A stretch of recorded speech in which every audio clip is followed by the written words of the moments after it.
Қайырлы күн, қалдарыңыз қалай? Бұл видео 2-3 күн бұрын түсірілген еді. Әні салам, мәні саламын деп енді салып отырмын.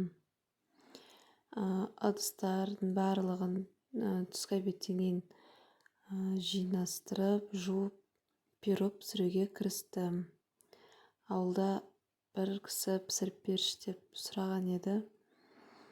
Осылай кальцоның астына фольганы төсеп, тестамды жайып жатсам, астына фольга жыртылып кетті. Өзіне кішкене тесігі бар еді, ерінген едім ауыстыруға. Одан кейін қайтадан жаңа төсеп, тестамды жайып, ішіне әдемілеп, мына екеуі қайта-қайта жағаласып, қызым мініп дастарханға жаңағы камерамды жылжытып кетеді, тестамды жылып кетеді.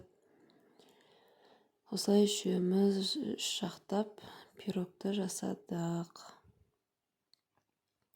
Негізінде өзім формочкасы болатын, алдында басқа бір кісіге пісіріп берген болатынмын, әлі қайтарған жоқ.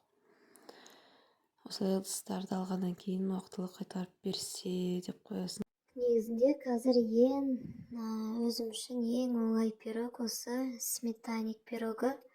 Біреу пісіріп берші деп попроситсе де, өзім қонақ күтсем де, үйге жай әшейін пісірсем де осы сметаникті пісіремін. Ең оңай, жеңіл пирог. Қазір қызым мына жерде камераны құлатады, әйтеуір ұстап алдым.